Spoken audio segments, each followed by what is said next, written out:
No vot, Reformierakond ükskord elus ei valetanud. Kõigi aegade ägedam maksulangetus tuli.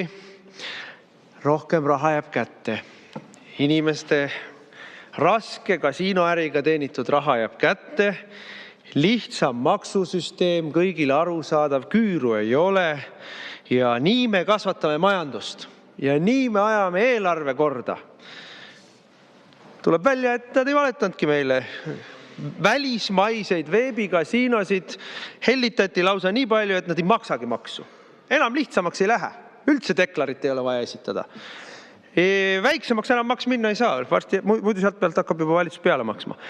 No,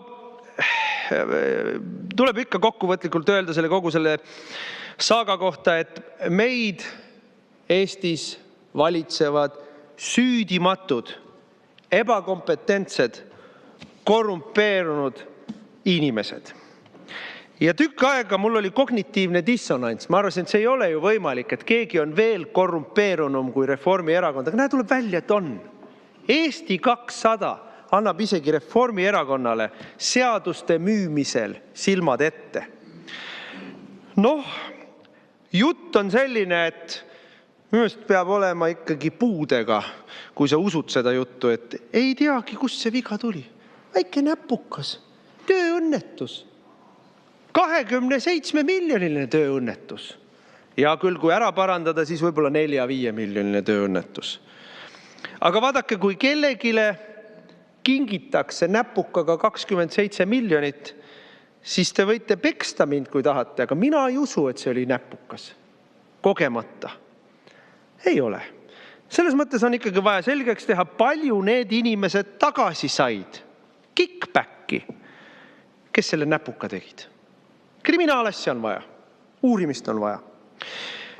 Seda enam, et nagu ka kõik on teada saanud, need nii-öelda välismaised veebikasiinod on tegelikult Valgevenest või Gruusiast või Ukrainast või tont teab millistest kummalistest riikidest pärit rahapesijad.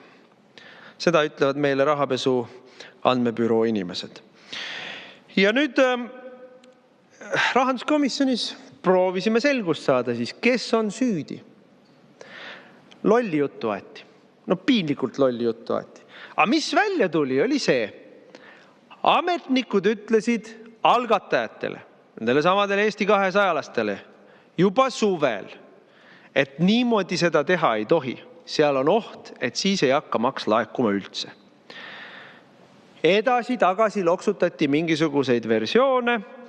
Algatajad teadsid, et see oht on olemas, teadsid, et selline sõnastus toob Eestile kaasa katastroofilise eelarve laekumise puuduse, aga andsid ikkagi sisse sellises sõnastuses eelnõu. Nüüd, rahanduskomisjoni esimees Anneli Akkermann väidab, et ükski ministeeriumi ametnik ei öelnud ühelegi rahanduskomisjoni ametnikule, et käkk jäi sisse. No võite mind peksta, aga ma ei usu seda. Küllap ikka ütles, oli poliitiline otsus nii teha.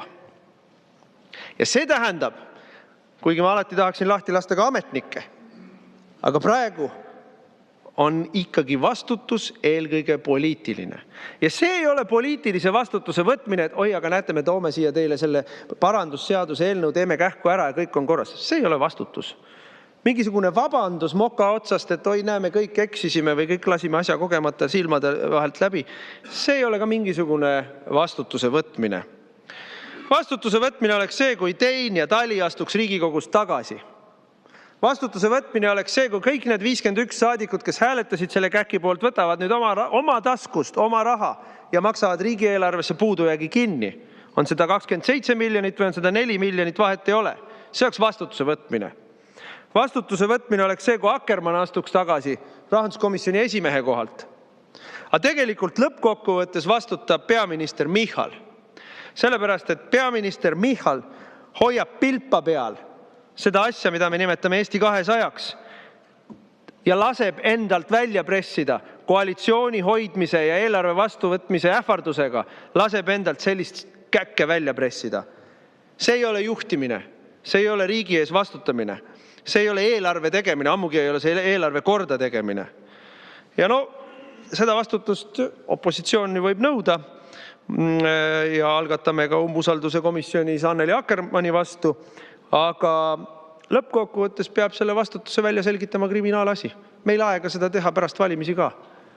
Keegi saab selle eest palju raha, mis siin tehti. Küll me teada saame, kes.